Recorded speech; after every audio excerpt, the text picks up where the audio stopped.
আপনাদের দেখাচ্ছিলাম কাঞ্চন উৎসবের ছবিটা, আর এই মুহূর্তে আবারও সেখানে যাব। আমাদের সঙ্গে রয়েছেন আমার সহকর্মী ইন্দ্রাণী রয়েছেন সেখানে। ইন্দ্রাণী, এই মুহূর্তে তুমি যেমনটা বলছিলে,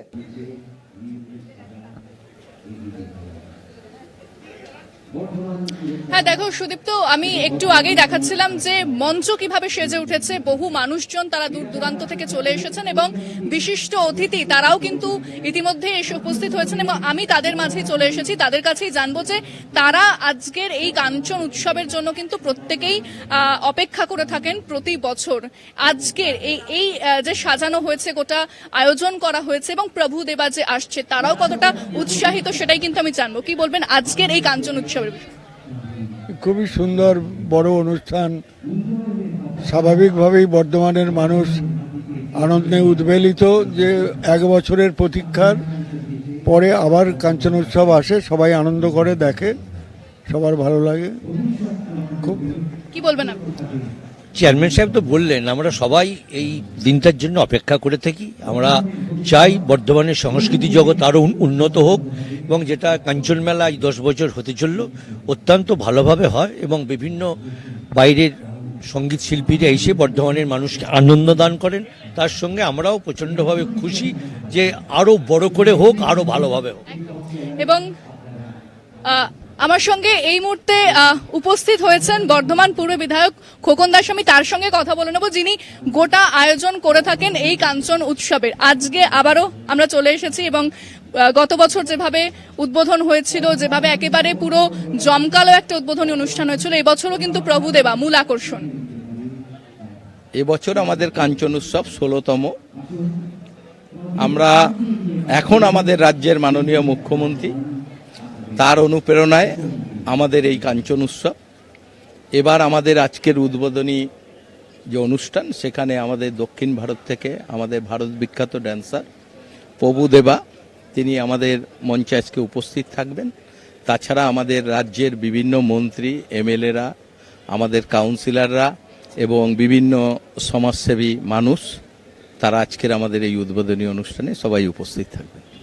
একেবারে আমি খোকনদার সঙ্গে কথা বললাম এবং তিনি যেরকমটা বললেন যে অনেক অতিথিরা আসছেন, অনেক শিল্পীরা তারা আসছেন, আর কিছুক্ষণের মধ্যে সাংস্কৃতিক অনুষ্ঠান শুরু হবে এবং প্রভু দেবার অপেক্ষা তো রয়েছে। আমি জেনে নেব যে আজকের এই কাঞ্চন উৎসবে এসে কেমন লাগছে।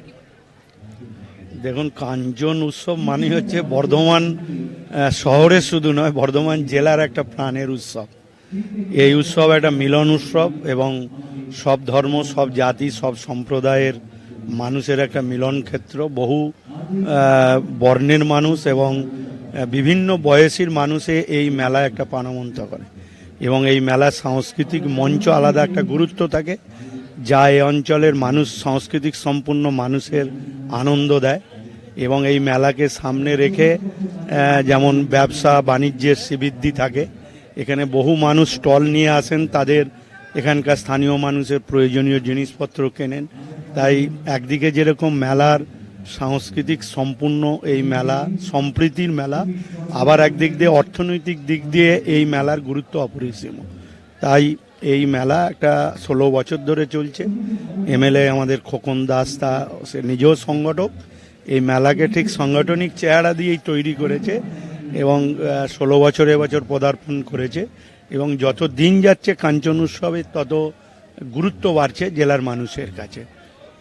অর্থাৎ যত দিন যাচ্ছে কাঞ্চন উৎসবের গুরুত্ব এবং জনপ্রিয়তা দুটোই কিন্তু বাড়ছে এবং অবশ্যই আমি আরো জানার চেষ্টা করব যে কাঞ্চন উৎসবে এসে কেমন লাগছে এবং বর্ধমানবাসীদের জন্য তারা কি বার্তা দিচ্ছে। এটা এখানকার এমএলএ খোকন দাস মহাশয় 16 বছর ধরে করে আসছেন। এই বর্ধমান শহর এবং তৎসহ এলাকার মানুষরা এই 8-9টা দিনের জন্য অপেক্ষা করে থাকে, কারণ কলকাতা এবং মুম্বাইয়ের বড় বড় আর্টিস্টরা এখানে এসে পারফর্ম করে, যেটা সাধারণ মানুষের পক্ষে টিকিট কেটে দেখা সম্ভব হয় না, কিন্তু এখানে ফ্রি অফ কস্টে মানুষ এসে দেখতে পাচ্ছে এবং আনন্দ উপভোগ করতে পারছে। সেটার জন্য সারা বছর মানুষ যেভাবে অপেক্ষা করে থাকে, ঠিক তার সাথে সাথেই অন্যান্যরা যেভাবে বলছিলেন যে একটা উৎসব মানে তো শুধু আনন্দ উৎসব নয়, তার সাথে সাথে এখানে একটা অর্থনীতির মানে প্রত্যেকটা মানুষ আসছে, কিছু না কিছু কেনা বিক্রি সবকিছুই হচ্ছে, তার সাথে অর্থনীতিকেও একটা বড় সাপোর্ট এখান থেকে দেওয়া হয়। তাই খুবই ভালো লাগছে এরকম একটা উৎসবে আসতে পেরে এবং এই উৎসবের যাতে আগামী দিনে আরো ভালোভাবে হয় তার কামনা। আপনি কি বলবেন এই যে বর্ধমানবাসীর জন্য আজ উদ্বোধনী অনুষ্ঠানে কি বার্তা দিচ্ছেন? মেলা মানেই হচ্ছে মিলন, বন্ধুত্ব। মেলা মানেই হচ্ছে মৈত্রী, সুসম্পর্ক। মেলা মানেই হলো সামাজিকতা, মানবিকতা, নীতি, নৈতিকতা, ধর্মবোধ, বিবেকবোধ, মনুষ্যত্ববোধ, দেশপ্রেম, মানবপ্রেম, সমাজপ্রেম, যা নিয়ে মানুষের মধ্যে একটা সুসম্পর্ক তৈরি হয়। মেলাতে আসা মানে মৈত্রীর টান, বন্ধুত্ব, ভালোবাসার পরিসর। মেলাতে আসা মানে সাংস্কৃতিক চিন্তা, চেতনা, বোধ এবং বোধগম্য আবেগ এবং বিবেকের কর্মক্ষেত্র, কার্যক্রম। এবং এই মেলা আমাদের হাজার হাজার বছর আগে আমাদের পূর্বপুরুষরা মেলার মধ্য দিয়ে মৈত্রী, সুসম্পর্ক, সামাজিকতা, মানবিকতা শিখিয়েছে।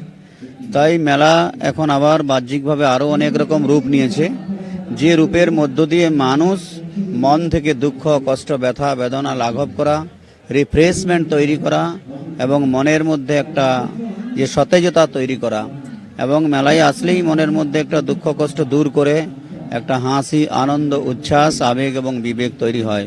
দুশ্চিন্তা দূর হয়, রিফ্রেশমেন্ট তৈরি হয়, তার ফলে হার্ট অ্যাটাক এবং ব্রেন স্ট্রোক বন্ধ হয়। আসুন আমরা সবাই মেলার মধ্য দিয়ে সেই সামাজিকতা, মানবিকতা, ভালোবাসা, বন্ধুত্বের, আপনত্বের, নৈকট্যের টানে সবাই এগিয়ে চলি। অর্থাৎ 16 বছর ধরে এই মেলা চলে আসছে এবং যেরকমটা বলছি যে উত্তরোত্তর এই মেলার যে জনপ্রিয়তা এবং মানুষ কিন্তু এই মেলার টানে তারা বিভিন্ন জায়গা থেকে চলে আসছেন। অনেকেই আছেন, আমি তাদের সাথে কথা একদমই বলবো যে ইন্দ্রাণী, এই বোঝা গেল যে মেলা মেলা কতটা মানে একেবারে সফল। মিলন, আর মিলন ঘিরেই এই উৎসব কিন্তু আজ পালিত হচ্ছে। তুমি আমাদের সঙ্গে থাকো, আরো একটি বিরতি নিয়ে ফিরছি, সঙ্গে থাকুন আপনারা।